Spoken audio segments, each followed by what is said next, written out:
పోయిన వారం ధ్యానించుకోవటానికి ప్రభు సహాయం చేశాడు. ఎఫెసీయులకు రాసిన పత్రిక 1వ అధ్యాయము 17, 18, 19 ఈ 3 వచనాలు కూడా మనం ఇప్పుడు చదువుకున్నాం.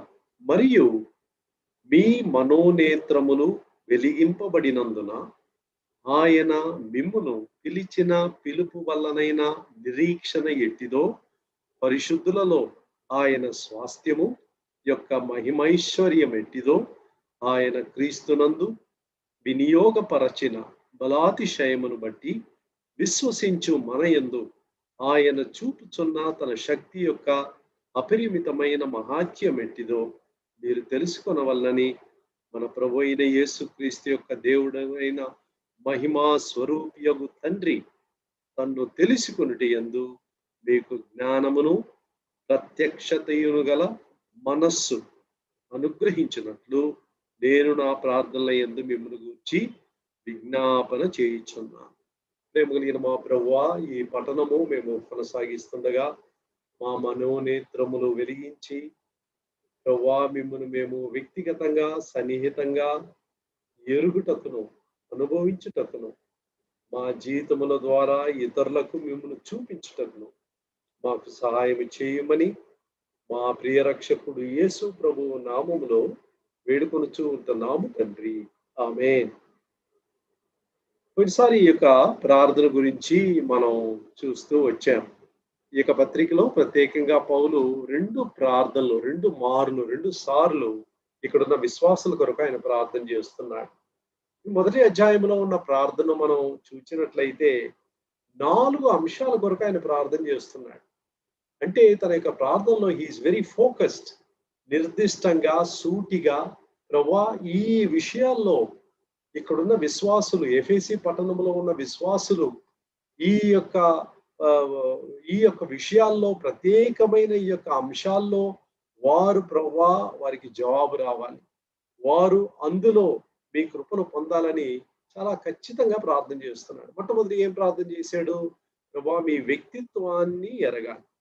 అందుకని మనం ఏం చూస్తున్నామంటే తన్ను తెలుసుకొనుట యందు మీకు జ్ఞానమును ప్రత్యక్షతయును గల మనస్సు అనుగ్రహించినట్లు అనే మాట మనం చూస్తున్నాం. To know his person.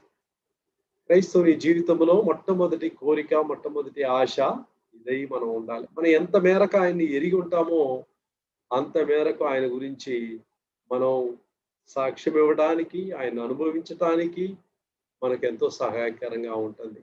ఎరగని ఒక వ్యక్తిని మనం ప్రేమించలేము, లోబడలేము, విశ్వసించలేము. ఈ 3 విషయాలు జరగాలంటే ఒక వ్యక్తిని సన్నిహితంగా మనము ఎరిగి ఉండాలి. కాబట్టి ఆయన్ని ఎరగటానికి ఆయన ఎంతో ఖచ్చితంగా ఆయన ప్రార్థన చేయుచున్నాడు. రెండో విషయానికి వద్దాం. రెండో విషయం దేని గురించి ఆయన ప్రార్థన చేస్తున్నాడంటే 17వ వచనంలో 2వ లైన్లో ఉంది చూడండి. ఆయన మిమ్మును పిలిచిన పిలుపు వల్లనైన నిరీక్షణ ఎట్టుదో, the hope of his calling. అంటే రక్షణ పొందిన ప్రభువైన యేసుక్రీస్తును వ్యక్తిగతంగా ఎరిగిన ప్రతి విశ్వాసి యొక్క జీవితంలో దేవుడు ఒక పిలుపును ఇచ్చి ఉన్నాడు.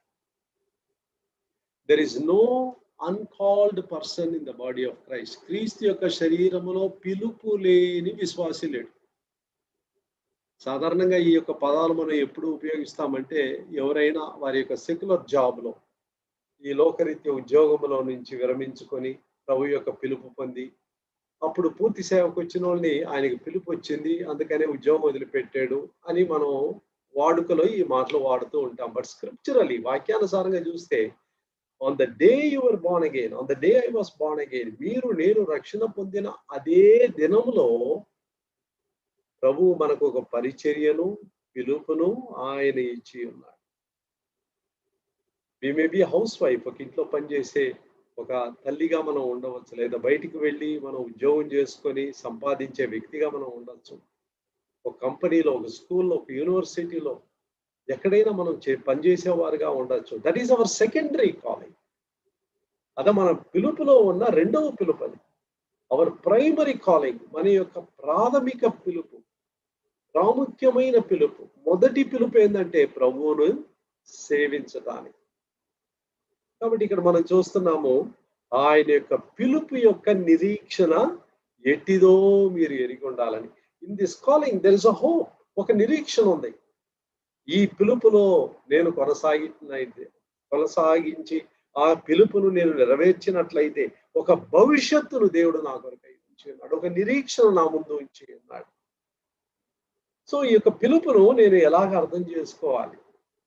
అనేకుల యొక్క విశ్వాసుల జీవితంలో if God has called me, దేవుడు నన్ను పిలిచినట్లయితే నా పిలుపు ఏంటి? నా పరిచర్య ఏంటి? ఏ రీతిగా నా ప్రభువుకు నేను సేవ చేయాలని ఆయన ఆశపడుచున్నాడు? ఆయన పిలుపు నెరగటానికి మార్గాలేంటి? యెషయా గ్రంథం 6వ అధ్యాయంలో యెషయాను దేవుడు పిలిచిన విధానాన్ని మనం చూస్తున్నాం. యెషయా గ్రంథం 6వ అధ్యాయానికి నాతో కూడా మీరు చెప్పినట్లయితే అక్కడ మొదటి వచనంలో ఒక మాట మనం చదువుతున్నాం. రాజైన ఉజ్జయ మృతి నొందిన సంవత్సరమున అత్యున్నతమైన సింహాసనమందు ప్రభు ఆసీనుడై ఉండగా నేను చూచితిని. ఆయన చొక్కాయ అంచులు దేవాలయమును నిండుకొనెను. ఆయన పిలుపు తర్వాత వస్తుంది. ఆ పిలుపుకు ముందు ఏమొస్తుందంటే he has a vision of the Lord. దేవుని గూర్చిన ఒక దర్శనం తనకు దొరుకుతుంది. ఇది ఎప్పుడు దొరుకుతుందంటే రాజైన ఉజ్జియా మృతి నొందిన సంవత్సరమున. హిస్టారికలీ చరిత్రలో చూస్తే దట్ వాస్ 740 BC, 740 క్రీస్తు పూర్వం. అంటే ఇట్స్ ఎ హిస్టారికల్ ఇన్సిడెంట్ అని చెప్పడానికి ఈ యొక్క మాటలు కూడా జత చేయబడి రాయబడి ఉంది. రాజైన Uzziah, one of the godly kings, దైవభక్తి కలిగిన ఈ ఉజ్జయ రాజు మరణించిన ఆ సంవత్సరములో ప్రభు యెషయాను తన సేవ కొరకై ఆయన పిలుచుకున్నాడు. అప్పుడు 740లో జరిగింది, ఖచ్చితంగా జరిగింది. ఇంకొక అర్థం ఏంటంటే రాజైన ఉజ్జయ బహు ఉన్నతమైన ఒక రాజుగా ప్రజలందరి మధ్యలో బహు ఘనమైన గౌరవనీయమైన ఒక వ్యక్తిగా ఉన్నాడు.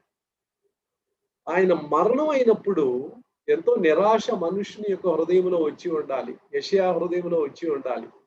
అయితే అదే సమయంలో దేవుడు తన్ను తాను ప్రత్యక్షపరుచుకుంటున్నాడు. ఇంకొక విధంగా చెప్పాలంటే అనేక సార్లు దేవుని యొక్క దర్శనాన్ని మనం పొందకపోవడానికి కారణం ఏంటంటే మానవుడు దేవునికి మనకును మధ్యలో అడ్డంగా నిలబడి ఉన్నాడు.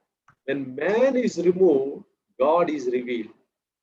అనేక సార్లు మానవాళ్ళ యొక్క గొప్పతనం, వారి యొక్క గౌరవము, వారి మహిమ మన దృష్టిలో నుంచి ఎప్పుడైతే తొలగుతుందో అప్పుడు we are able to see the glory of the lord.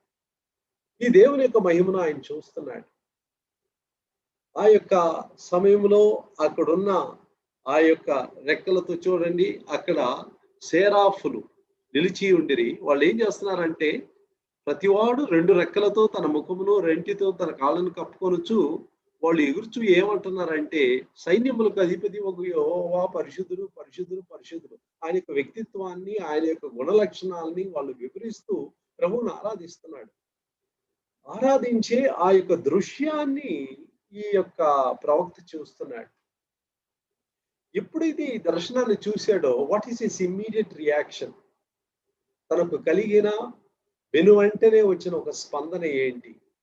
5వ వచనంలో చూస్తున్నాం. అయ్యో, నేను అపవిత్రమైన పెదవులు గలవాడును, అపవిత్రమైన పెదవులు గల జనుల మధ్యలో నివసించేవాడును, నేను నశించితిని. రాజైన సైన్యములకు అధిపతి ఒక యెహోవాను నేను కన్నులారా చూచితిని అనుకొంటిని.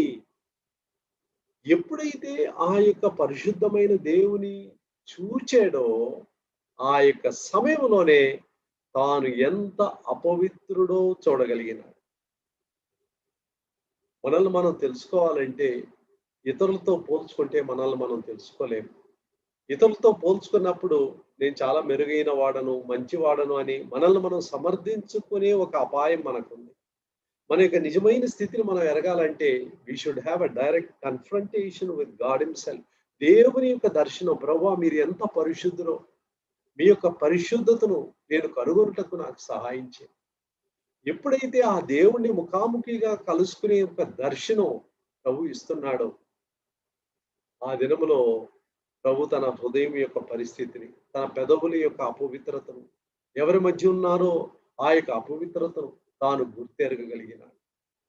ఈ దినాల్లో దేవుడు మనకు దర్శనం కావాలని నేను చెప్పటం లేదు. ప్రభు ఈ దినాల్లో మనకి ఎలాగ తను తాను బయలుపరుచుకుంటున్నాడంటే తన పరిశుద్ధమైన వాక్యం ద్వారా. ఎందుకంటే ఈ వాక్యాలు దేవుని సాక్ష్యం ఇచ్చే వాక్యాలు. యథార్థంగా దీన మనస్సుతో దేవుని సన్నిధికి వెళ్ళి, ప్రభువా నాతో మాట్లాడు, నీ ముఖ దర్శనం చేయాలని నేను వచ్చి ఉన్నాను అని ఎప్పుడైతే యథార్థంగా నేను దేవుని సన్నిధిలో నేను చెప్తానో, అప్పుడు దేవుని వాక్యమును నేను చూచి, దేవుని వాక్యమును యథార్థముగా నేను పరిశీలించినప్పుడు, చదివినప్పుడు, దేవుడు తన్ను తాను ప్రత్యక్షపరుచుకుంటున్నాడు. ఆయన ప్రత్యక్షపరుచుకున్నాడు అను దానికి రుజువైందంటే, ఐఎమ్ స్ట్రక్ విత్ మై రెచెడ్నెస్. నా యొక్క అపవిత్రత, నా యొక్క మాలిన్యము, నా యొక్క పడిపోయిన స్థితిని వెంటనే నేను గుర్తెరగగలుగుతున్నాను. ఎప్పుడైతే ఇలా గుర్తెరిగాడో ఏమైందంట 6వ వచనంలో, అప్పుడు ఆ శరాఫుల్లో ఒకడు తాను బలిపీఠం మీద నుండి కారుతో తీసిన నిప్పును చేత పట్టుకుని నా ఎద్దుకు ఎగిరి వచ్చి నా నోటికి దాన్ని తగిలించి, ఆ బలిపీఠములో నుంచి పవిత్రత వస్తుంది.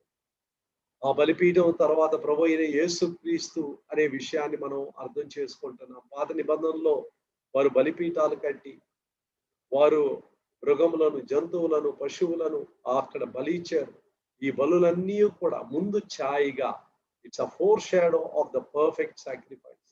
పరిపూర్ణమైన బలియాగము ప్రభు అయిన యేసుక్రీస్తుకు ముందు గుర్తుగా, ముందు ఛాయిగా ఇవి ఉన్నాయి. ఆ బలిపీఠం నుండే నేను పవిత్రపరచబడాలి.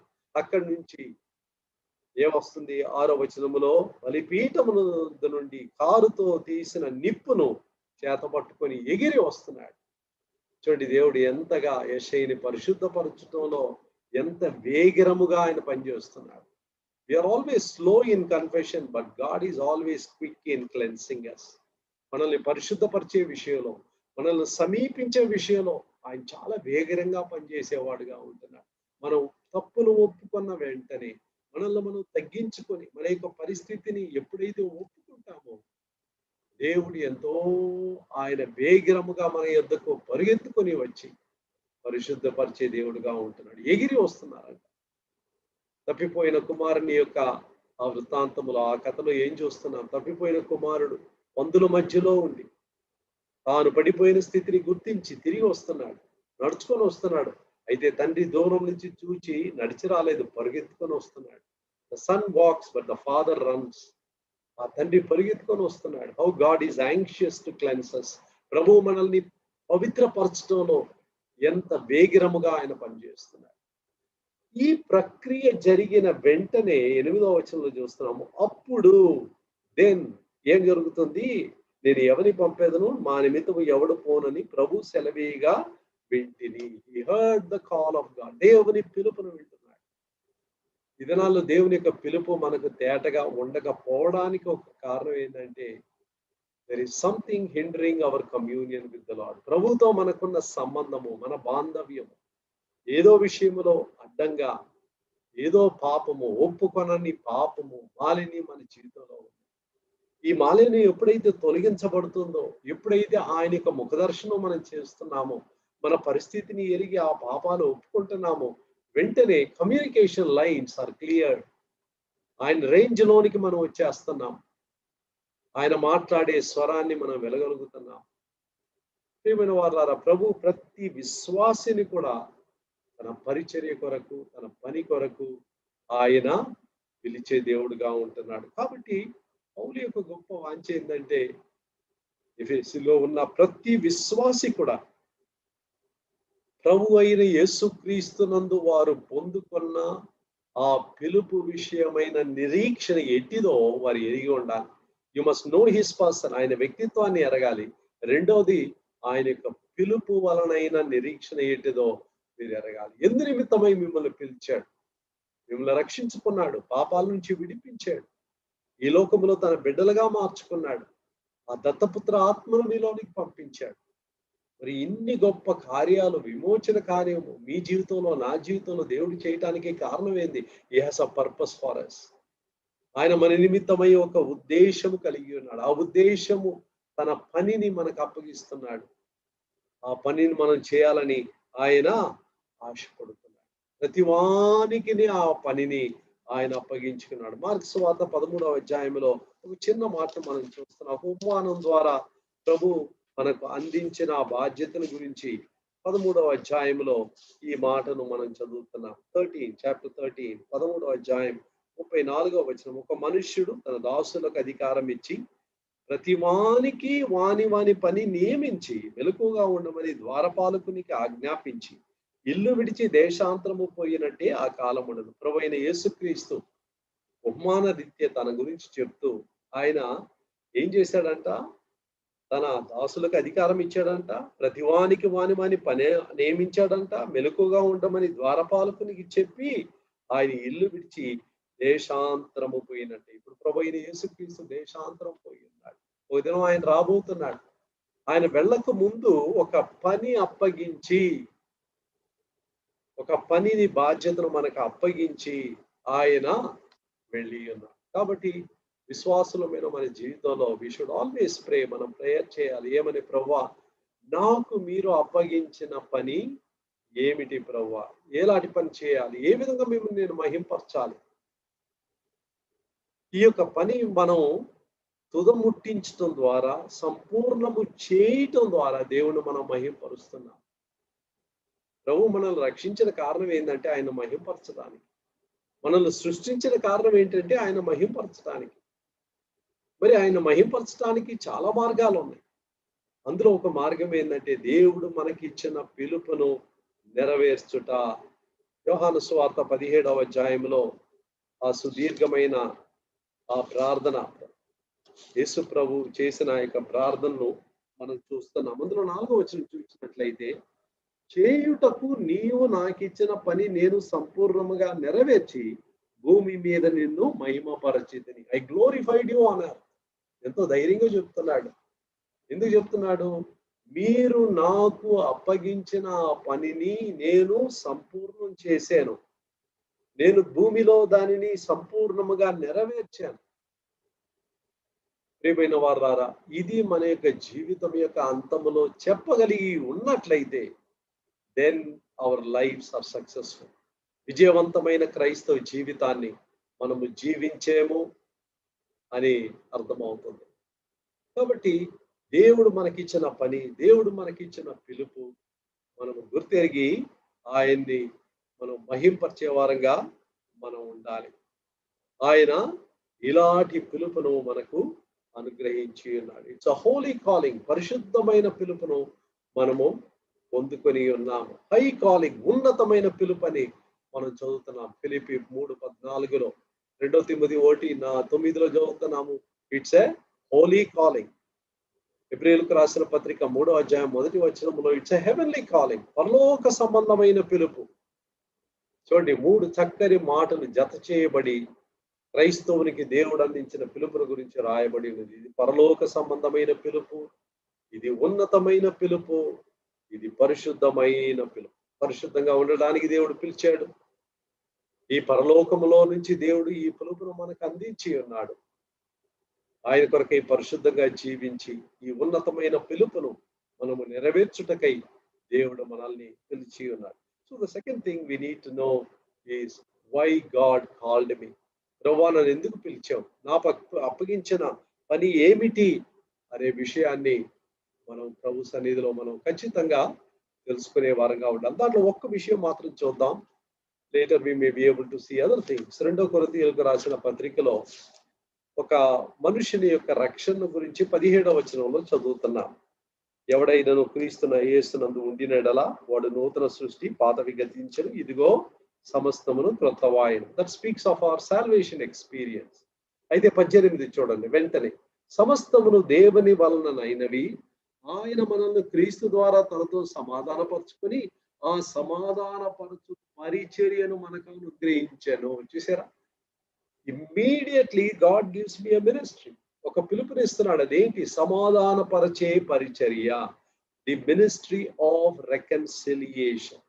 ఇంకా దాన్ని నొక్కి చెప్తూ 19వ వచనంలో అంటున్నాడంటే, అదేమనగా దేవుడు వారి అపరాధములను వారి మీద మోపక క్రీస్తునందు లోకమును తనతో సమాధానపరచుకొనుచు ఆ సమాధాన వాక్యమును మాకు అప్పగించెను. He gave me the word of reconciliation. సమాధానపరచు పరిచర్యనిచ్చాడు, సమాధానపరచు వాక్యమును మనకు అనుగ్రహించాడు. ఎప్పుడంటే అనుగ్రహించాడు? రక్షణ పొందిన ఆ క్షణములోనే ఇచ్చాడు. ఏ నాడైతే నన్ను నూతన సృష్టిగా చేశాడు, పాతవి గతించి నూతన వ్యక్తిగా నన్ను క్రీస్తునందు రూపాంతరము ప్రభు చేశాడో ఆ దినమందే, ఆ క్షణమందే దేవుడు మీకు నాకు ఒక పరిచర్యను కూడా అప్పగించాడు. సమరయ స్త్రీ యొక్క జీవితంలో దీన్ని చాలా అద్భుతంగా మనం చూస్తున్నాం. 5గురితో ఉండి తృప్తి లేకుండా ఆరో మనిషితో తన భర్త గాని ఒక వ్యక్తితో జీవిస్తున్న ఆ స్త్రీని యేసు ప్రభు యోహాను సువార్త 4వ అధ్యాయంలో కలుసుకొని దాహముతో ఉన్న ఆమెకు జీవజలాన్ని అందించాడు. ఎప్పుడైతే తనతో మాట్లాడుచున్న ఈ వ్యక్తి మెస్సియా, క్రీస్తు అనే విషయాన్ని గుర్తెరిగిందో తన జీవితంలో ఒక అద్భుతమైన మార్పు రావటం మనం చూస్తున్నాం. అక్కడ ఏమనుందంటే అది అధ్యాయంలో 28, 29 వచనాల్లో ఆమె తన కుండను అక్కడ విడిచిపెట్టి నీళ్లు చేదుకొని వెళ్ళడానికి వచ్చింది. అది వదిలిపెట్టి ఊర్లోనికి వెళ్ళి నేను చేసినవన్నీ నాతో చెప్పిన ఆయనను మీరే వచ్చి చూడు. తనకు అంత మాత్రమే తెలిసింది. బైబిల్లో వాక్యం ఏం చెప్పడానికి, రెఫరెన్సెస్ చెప్పడానికి ఏం తెలియదు. రక్షణ పొంది కొన్ని క్షణాలే అయినది. తనలో ఉన్న ఆతురత, తనలో ఉన్న భారాన్ని మనం చూస్తున్నాం. వెళ్ళి ఆ గ్రామంలో ఉన్న అందరికీ చెప్పింది. నేను ఒక ఆయన్ని కలుసుకున్నాను. నా రహస్య జీవితంలో ఉన్నదంతా నాకు చెప్పాడు. నాలో దాచి ఉన్న పాపాలన్నిటిని బయట పెట్టాడు. ఆయన క్రీస్తు కాడ నేను చెప్పడం ద్వారా కాదు. మీరొచ్చి చూడండి. మీరొచ్చి చూడండి. ఏ యొక్క ప్రజలనైతే తాను సంధించకుండా అవాయిడ్ చేయటానికి, వాళ్ళని తప్పించుకోవటానికి మధ్యాహ్నం సమయంలో ఎవరు రాని సమయంలో బావి దగ్గరికి వచ్చిన ఆ స్త్రీ ఇప్పుడు మనుషుల్లో వెతుక్కుంటూ వెళ్తుంది. ఎందుకు వెళ్తుంది? తనలో కలిగిన మార్పు, తనలో కలిగిన ఆనందం, తనకు దేవుడిచ్చిన పరిచర్య యొక్క భారము. ఆ గ్రామం అంతా వచ్చారంట. వచ్చేవని చూస్తున్నాము. వారు యేసు ప్రభుతో మాట్లాడుతున్నారు. ఆయన క్రీస్తు అనే విషయాన్ని వారు కనుగొన్నారు. 42వ వచనంలో అదే అధ్యాయంలో ఏం చూస్తున్నామంటే ఈ స్త్రీ చెప్పిన సాక్ష్యమును బట్టి మాత్రమే కాకుండా ముఖాముఖిగా మీతో మీరు మాట్లాడి మేము కనుక్కున్న మేము ఎరిగిన సత్యం ఏంటంటే నిజముగా మీరు లోక రక్షకుడు, సేవియర్ ఆఫ్ ద వరల్డ్. ఈ బిరుదు ప్రభువైన యేసుక్రీస్తుకి ఎలాగొచ్చింది? ఆ సమరయ గ్రామంలో వచ్చింది. అది ఎలాగొచ్చింది? ఈ ఒక్క సమరయ స్త్రీ పరిచర్యను తనకిచ్చిన సమాధానపరచు ఆ పరిచర్యను నెరవేర్చిన కారణాన్ని బట్టి ఆ గ్రామస్తులు యేసు ప్రభుకి ఇచ్చిన బిరుదది, సేవియర్ ఆఫ్ ద వరల్డ్. ఈ లోకం అంతటికి ఆయనే నిజమైన రక్షకుడు. చూసారా? ప్రభువు మీకు నేను నాకు కూడా మనమున్న ఆ పరిస్థితుల్లో మనకున్న ఆ యొక్క స్థలాల్లో యేసు ప్రభువుని గురించి సాక్ష్యం ఇచ్చే ఒక పరిచర్యను దేవుడు మనకందరికీ అనుగ్రహించి ఉన్నారు. మనుషుల ఎదుట నన్ను ఒప్పుకొని వారిని నేను ఒప్పుకొన్నాను. మనుషుల ఎదుట ఎవరైతే నన్ను ఎరుగనన్నో ఆ తండ్రి ఎదుట కూడా నేను ఎరుగను అందును. మత్తయి సువార్త 10వ అధ్యాయం 32, 33 వచనాల్లో మనం చూస్తున్నాం.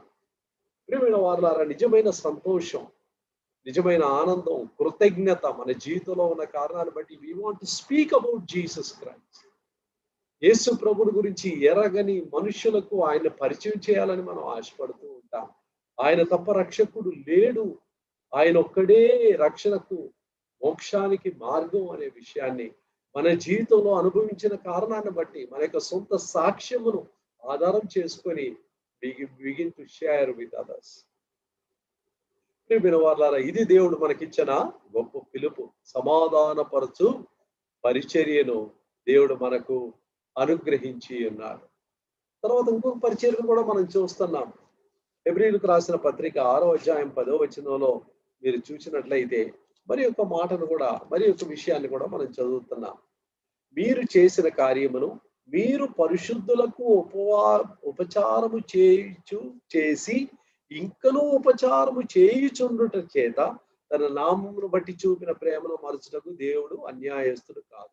This is ministry to the saints. రక్షింపబడిన, మారు మనసు పొందిన విశ్వాసులకు, పరిశుద్ధులకు అందించే సహాయం. సంఘములో దేవుడు మనల్ని ఉంచిన మరి ఒక కారణం ఏంటంటే అనేక కారణాల్లోనే మనం కలిసి వచ్చి వాక్యం నేర్చుకుంటున్నాము, కలిసి వచ్చి ప్రార్థన చేస్తున్నాము, కలిసి వచ్చి దేవుడిని ఆరాధిస్తున్నాము, సహవాసం కలిగి ఉన్నాము. అయితే మరి ఒక ప్రాముఖ్యమైన ఒక కారణం ఏంటంటే that we may minister to one another. ఒకరికొకరు ఉపచారము చేయునట్లు. Minister, this is called ministry of the saints. పరిశుద్ధులకు ఉపచారము చేయుట. ఈ యొక్క పరిచర్ను దేవుడు మన జీవితంలో అనుగ్రహించి ఉన్నాడు. నశించిన లోకానికి వెళ్ళినప్పుడు సమాధానపరిచే పరిచర్యను మనకిచ్చాడు. సంఘములోకి వచ్చేసరికి పరిశుద్ధులకు సహాయం చేసి వారి అక్కర్లేరిగి వారి గురించి ప్రార్థన చేయటం, వారి యొక్క బాధలు, వారి దుఃఖాలు మనం ఓపికతో వినడం, వారిని ఓదార్చటం, ఈ యొక్క పరిచర్యను చేయటానికి దేవుడు మనకు కృపావరమును దీని నిమిత్తమే అనుగ్రహించాడని మొదటి పేతురు 4వ అధ్యాయం 10వ వచనంలో చదువుతున్నాను. చూడండి, మొదటి పేతురు 4:10, దేవుని నానా విధమైన కృప విషయమై మంచి గృహ నిర్వాహకులై ఉండి ఒక్కొక్కడు కృపావరము పొందిన కొలది ఒకరికొకడు ఉపచారము చేయి. As every man hath received the gift, even so minister the same one to another as the good stewards of the manifold grace of God. దేవుని యొక్క నానా విధములైన కృపను పొందిన గృహ నిర్వాహకులు. We are stewards. గృహ నిర్వాహకులు అంటే మనకి ఇది సొంతం కాదు. దేవుడు మనల్ని తన పరిచర్యలో నియమించి కృపావరములు ఇచ్చి సంఘములో మనల్ని ఉంచి మనకి ఇవ్వబడిన తలాంతుల చొప్పున కృపావరముల చొప్పున మనం ఇతరులకు పరిచర్య చేయాలి. ఇతరులకు దేవుడు ఇచ్చిన కృపావరముల చేత వారిచ్చే ఆ యొక్క పరిచర్యను మనం పొందాలి. We minister to one another. That's how the church is enriched day after day. సంఘానికి అభివృద్ధి, క్షేమము ఎలా కలుగుతుందంటే ప్రభువు మనకు వ్యక్తిగతంగా ఇచ్చిన కృపావరములను వాడుకోవటం ద్వారా, పరిశుద్ధులకు ఉపచారం చేయడం ద్వారా దేవుడు మనకు ఈ యొక్క గొప్ప భాగ్యాన్ని మనకు ఇచ్చింది. కాబట్టి ప్రియమైన వారులారా, knowing our calling and fulfilling our calling, మన యొక్క పిలుపును నెరవేర్చే బాధ్యత. లోకంలో ఏ ఉద్యోగంలో ఉన్నా కూడా we never forget our primary calling. William Carey England లో ఉన్నప్పుడు ఆయన ఒక షూ కంపెనీలో చిన్న వయసులో తన తండ్రి ఒక షూ కంపెనీలో ఆయన పనిచేసేలాగా పెట్టాడు అన్నమాట. అక్కడ షూస్ ఎలా బాగు చేయటం, దాన్ని ఎలా కుట్టడం ఇవన్నీ నేర్చుకునేవాడు. ఒకసారి తాను చెప్పులు కొడుతూ ఆ యొక్క షూ షాప్ లో ఉన్నప్పుడు ఈ విధంగా అక్కడ పనిచేసేవాడు. ఒకసారి ఒక ఆయన కలుసుకున్నాడంట. కలుసుకొని ఏమని అడిగాడంటే, వాట్ డు యూ డూ అన్నాడంట. నువ్వు ఏం పని చేస్తున్నావు అని అడిగాడంట. అడిగినప్పుడు William Carey said, I win souls అన్నాడంట. నేను ఆత్మలను సంపాదిస్తున్నాను, ఇదే నా ఉద్యోగం అన్నాడు. అప్పుడు ఆయన నవ్వుకుంటా అన్నాడంటే, నేను అది అడగలేదు, what is your actual job, నీ నిజమైన పని ఏంటి అని అడిగాడు. విలియం కేరీ తాను ముందు చెప్పిన అదే మాటలు రెండోసారి మరలా చెప్పాడు. My job, my only work is to win soul for Lord Jesus Christ. Then finally he asked him, I am not asking about this, I am asking what job do you do in order to earn a living for yourself, to pay your expenses. నీ ఖర్చులు meet అవటానికి, నీ యొక్క కుటుంబ అక్కర్లు తీరడానికి నువ్వు ఏ పని చేస్తున్నావు? Oh, you are asking for that. My actual job is to win souls for Christ, but to pay my expenses I work in a shoe shop అన్నాడు. చూసారా తన యొక్క ఆ యొక్క క్లారిటీ ఎంత బాగుందో చూసారా, ఎంత తేటగా తన యొక్క జీవితం యొక్క పిలుపును తను ఎంత చక్కగా చెప్పగలుగుతున్నాడు. No wonder God later called him to minister in other countries and God gave him a burden for our country. మన ఇండియా దేశానికి వచ్చి పరిచర్య చేయడానికి ప్రభు ఆయనకి భారం ఇచ్చి తన సుఖ సౌఖ్యాలు వదిలిపెట్టి ఎన్నో కష్టాలు పడి షిప్లో ట్రావెల్ అయ్యి 1793లో కల్కట్టాలో చేరి అక్కడ అనేక కష్టాలు పొంది ప్రభు నిమిత్తమై దేవుని వాక్యాన్ని ఇతరులకు బోధించడం, అనేక భాషల్లో ఈ యొక్క దేవుని వాక్యాన్ని మన భాషలు నేర్చుకొని దాన్ని తర్జుమా చేయటం, ఈ విధంగా ప్రభు ఎంతో అద్భుతంగా ఈ దేవదాసుని ప్రభు వాడుకున్నాడు. ఈ never again went back to his country. తన దేశానికి వెళ్లకుండా మన దేశంలోని జీవించి తన ప్రాణాన్ని విడిచిపెట్టాడు. He fulfilled the calling that God had given to him. God may not call me to go to another country. God may not call me to do certain things which others did. ఇతరులు చేసిన కార్యాలు నేను చేయకపోవచ్చు. But God has given me a ministry of reconciliation. నేను ఉన్న పరిస్థితుల్లో, నేను ఉన్న ఆ యొక్క స్థలాల్లో నేను ఇతరులకు సాక్ష్యం చెప్పి యేసు ప్రభు గురించి పరిచయం చేయడం, సంఘములో ఇతర పరిశుద్ధులకు పరిచర్య చేయడం. కాబట్టి ప్రియమైన వారు ఈ రెండో కార్యాన్ని చాలా నొక్కి చెప్తున్నాడు. మూడో విషయానికి వచ్చినట్లయితే ఎఫెసీయులకు రాసిన పత్రిక 1వ అధ్యాయంలో ఇక్కడ ఏమని చెప్తున్నాడంటే మీ యొక్క స్వాస్థ్యము, చూడండి 3వ లైన్లో ఉంది, పరిశుద్ధులలో ఆయన స్వాస్థ్యము యొక్క మహిమైశ్వర్యం ఎట్టిదో. You should know the possessions that God has in mind for you. ప్రభు మనల్ని ఎందుకు పిలిచాడంటే ఒక స్వాస్థ్యము ఇవ్వడానికి మనల్ని పిలిచాడంట. యేసు ప్రభువే గొప్ప స్వాస్థ్యం. మన జీవితంలో దేవుడు మనకిచ్చిన ఆ గొప్ప స్వాస్థ్యం కాకుండా the lord has called us to a great inheritance, గొప్ప స్వాస్థ్యాన్ని పొందడానికి. ఈ స్వాస్థ్యాన్ని గురించి పేతురు రాసిన మొదటి పత్రిక 1వ అధ్యాయము 4వ వచనములో ఈ మాటలు ఉన్నాయి. మృతులలో నుండి యేసుక్రీస్తు తిరిగి లేచటం వలన జీవముతో కూడిన నిరీక్షణ మనకు కలుగునట్లు, అనగా అక్షయమైనదియు నిర్మలమైనదియు వాడబారనిదియునైన స్వాస్థ్యము మనకు కలుగునట్లు ఆయన తన విశేష కనికరము చొప్పున మనలను మరలా జన్మింప చేసెను. To give us an inheritance, మనకు ఒక స్వాస్థ్యాన్ని దేవుడు ఇవ్వడానికి. ప్రభు అయిన యేసు క్రీస్తు మనల్ని రక్షించిన కారణం ఏంటంటే ఆయన వ్యక్తిని తెలుసుకోవటానికి, ఆయన ఇచ్చిన పిలుపును మనం ఎరిగి ఆ పిలుపును నెరవేర్చడానికి, మూడవదిగా ఆయన మన కొరకై సిద్ధపరిచిన ఆ యొక్క స్వాస్థ్యమును పొందటానికి. ప్రభు అయిన యేసు క్రీస్తునందు దేవుడిచ్చిన ఆ పిలుపును మనము ఎప్పుడైతే జాగ్రత్తగా మెలకువగా ఉండి నెరవేరుస్తామో తప్పకుండా దేవుడు ఒక దినం మనకు ఆ స్వాస్థ్యమును ఆ జీతమును ఆయన ఇవ్వబోతున్నాడు. ప్రకటన గ్రంథంలో 22వ అధ్యాయములో ఈ మాటలు మనం చదువుతున్నాం. 22:12 ఏమనుందంటే, ఇదిగో త్వరగా వచ్చుచున్నాను, వాని క్రియ చొప్పున ప్రతి వానికి ఇచ్చుటకు నేను సిద్ధపరిచిన జీతము నా యొద్ద ఉన్నది. చూడండి, జీతము, ఇట్స్ అ రివార్డ్. 2 విషయాలు మనం చాలా చక్కగా మన మనసులో నిర్ధారణ చేసుకోవాలి. మొట్టమొదటి ఏంటంటే, salvation is a gift, it's not a reward. మనం కష్టపడి ప్రార్థన చేసినందువల్ల, ఉపవాసం ఉన్నందువల్ల, మన నీతి క్రియల వల్ల సంపాదించినది రక్షణ కాదు. Salvation is purely by grace. దేవుని యొక్క కృప ద్వారా ఉచితంగా దేవుడు తన ఖర్చంతా తాను భరించి, క్రీస్తు భరించి మనకు ఉచితంగా ఇచ్చాడు. But when it comes to possessions, జీతము అనే మాట వచ్చినప్పుడు you have to earn it. నువ్వు దాన్ని సంపాదించాలి, నేను సంపాదించాలి. ప్రతి వానికి వాని క్రియ చొప్పున. దట్ మీన్స్ నేను రక్షణ పొందిన ఆ నాటి నుండి God is keeping a careful record of how I live for Christ and what I sacrifice for Christ. యేసు ప్రభు కొరకు నేను ఎలా జీవించాను, యేసు ప్రభువును బట్టి ఏ విషయాలు పోగొట్టుకోవటానికి నేను ఇష్టపడ్డాను, ఎలాంటి త్యాగము నా జీవితంలో ఉంది, ఈ అన్నిటిని కూడా దేవుడు ఆయన గుర్తు చేసే దేవుడుగా ఉంటున్నాడు. కాబట్టి దానికి ఆయన ఏం చేయబోతున్నాడంట, మనకు జీతము ఇచ్చే దేవుడుగా ఉంటున్నాడు. చూడండి, ఆయన జీతం ఏ మేరకు ఇస్తున్నాడంటే, మత్తయి సువార్త 10:42లో, మరియు శిష్యుడని ఎవడు ఈ చిన్నవారిలో ఒకరికి గిన్నెడు చన్నీళ్లు మాత్రమే త్రాగనిచ్చునో వాడు తన ఫలము పోగొట్టుకొనడని నిశ్చయముగా మీరే చెబుతున్నాడు. See what a good pay master is God. దేవుడు ఎంత చక్కని జీతం ఇచ్చేవాడో చూడండి. ఆఫ్టర్ ఆల్ ఒక గిన్నెడు చన్నీళ్ళు ఇవ్వటం, you are not giving away even the vessel, you are just giving some water. కొంత నీరు మనకి ఇతరులకి ఇస్తున్నాం, దాహం గల వారికి. ఆ యొక్క చిన్న పని, ఆ చిన్న యాక్ట్ ఆఫ్ కైండ్నెస్, కనికరముతో ప్రేమతో నిండిన ఆ చిన్న క్రియను కూడా దేవుడు మర్చిపోవడానికి అన్యాయస్తుడు కాదు. ఆయన దాన్ని జ్ఞాపకం ఉంచుకొని ఈ డాక్యుమెంట్స్ ఇట్, ఈ records it, and one day is going to reward it.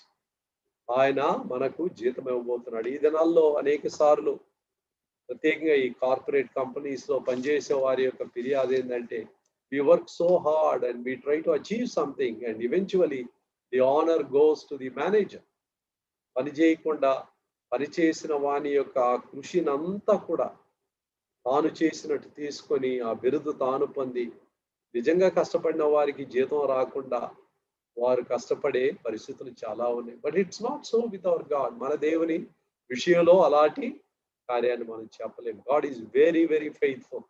హెబ్రీయులకు రాసిన పత్రిక 6వ అధ్యాయం 10వ వచనములో దేవుని యొక్క నమ్మకత్వాన్ని చూస్తున్నాం.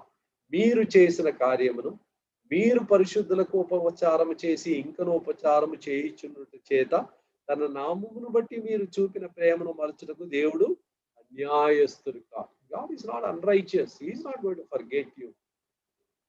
Probably even other believers may not recognize you. ఇతర విశ్వాసులు కూడా అది గుర్తించకపోవచ్చు. మీ యొక్క ప్రేమను మిమ్మల్ని అపార్థం చేసుకోవచ్చు. మోషేను అపార్థం చేసుకున్నారు, రాళ్లతో కొట్టాలనుకున్నారు. స్వార్థపూరితమైన ఒక నాయకుడు అన్నారు. మోషే తన మహిమను ఘనతను అంతా వదిలిపెట్టి ఇశ్రాయేలీల కొరకు నిలబడిన కారణాన్ని బట్టి తన ఆ యొక్క పోస్ట్, తన అంతస్తు అన్ని పోగొట్టుకున్నాడు. అయితే ప్రజలు దాన్ని గుర్తించలేదు. They never recognize the sacrifice. అవన్నిటిని కూడా సహించాడు. God honoured Moses. మోషేను దేవుడు గౌరవించాడు. That's what God is going to do with you and with me. పరిశుద్ధులకు మనం చేసే ఉపచారమును మర్చిపోవడానికి ఆయన న్యాయస్థుడు కాదు. So one day he is going to reward us. దానికి ఆయన మనం ఏం చేయబోతున్నాడంట, ఆయన మనకు ఆ యొక్క జీతాన్ని ఇవ్వబోతున్నాడు. మనం నిజంగా ఆలోచన చేసినట్లయితే, లోతుగా ఆలోచన చేసినట్లయితే, what is the wealth that we carry beyond our grave? మన సమాధి తర్వాత మనం మోసుకుని వెళ్ళగలిగిన స్వాస్థ్యం ఏంటి? What are the riches that I can carry beyond my grave? మరణం అనేది తప్పకుండా వస్తుంది. ఈ రోజు లేకపోతే రేపు వస్తుంది, 5 ఏళ్ల తర్వాత వస్తుంది, 10 ఏళ్ల తర్వాత వస్తుంది. If there is something that I cannot escape, it is death. One day I have to die, I have to leave the world. ఈ లోకాన్ని విడిచిపెట్టాలి. విడిచిపెట్టిన తర్వాత what do I carry with me? నాతో ఏమి మోసుకొని వెళ్ళగలుగుతాను? మీరు లోతుగా ఆలోచించి చేసినట్లయితే you will come to this one wonderful conclusion. ఒక చక్కని నిర్ణయానికి, ఒక ముగింపులోనికి మీరు రాగలుగుతారు. What is that? The souls that you have impacted for Christ.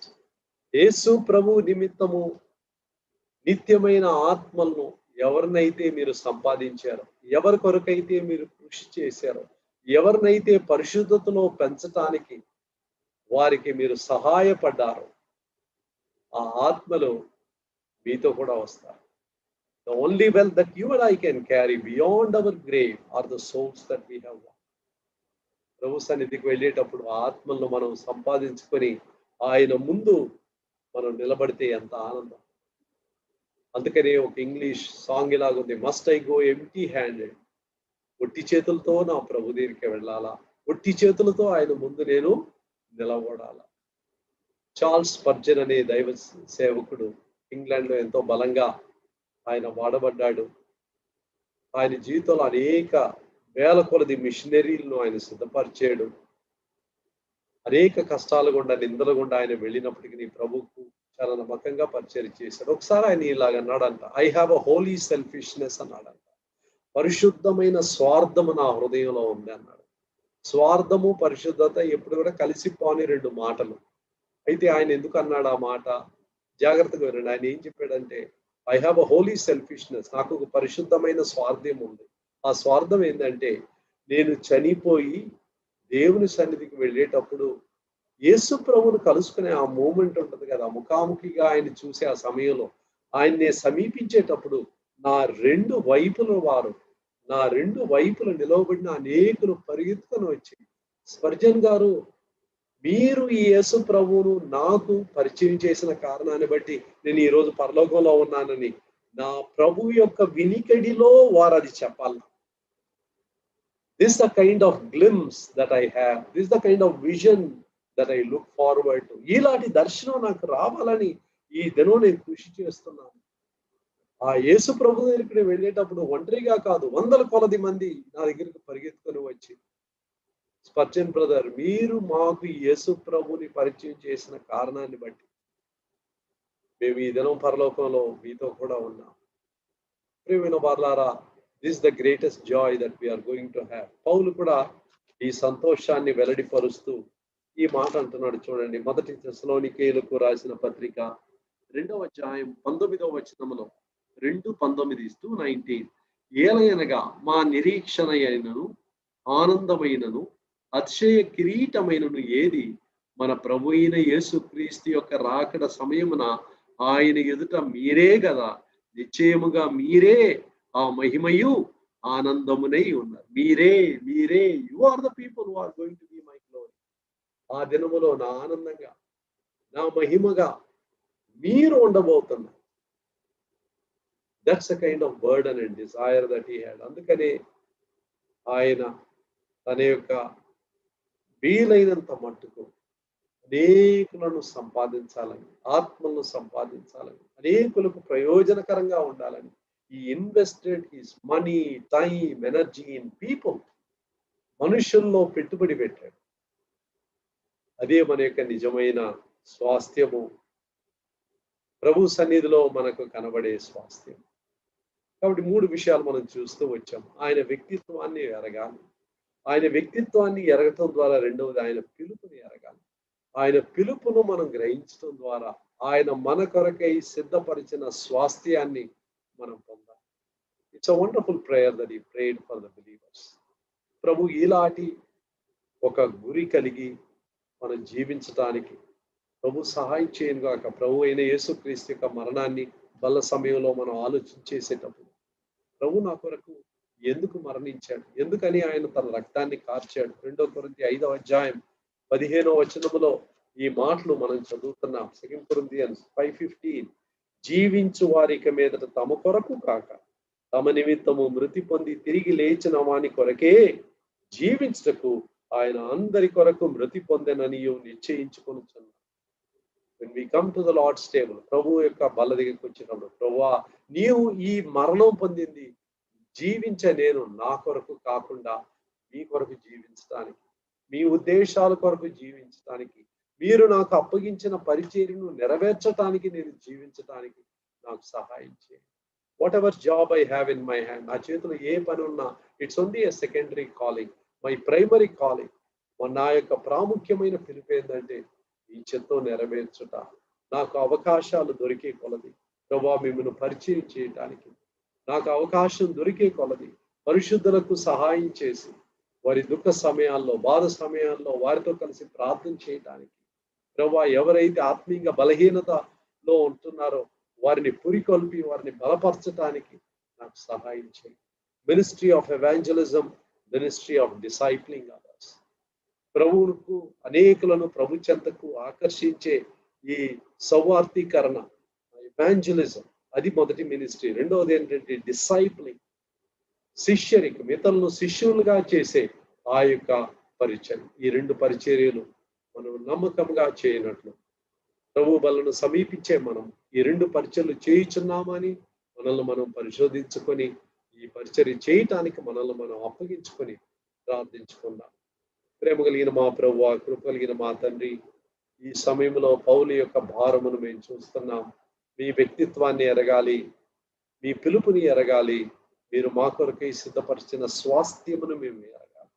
ప్రభువా ఏలాంటి ఉద్దేశమును మా క్రైస్తవ జీవితంలో మేము కలిగి ఉండటానికి, ప్రభువా దూర స్థలములో దూరదేశములో ఉన్న మా ప్రియులు ఇక్కడున్న మేమందరము కూడా ఓ తండ్రి ఏక భారము కలిగి, ఏక దృష్టి కలిగి, ఏక దర్శనం కలిగి జీవించినట్లు సహాయం చేయమని యేసు ప్రభు నామములో వేడుకొనుచున్నాము తండ్రి. ఆమేన్.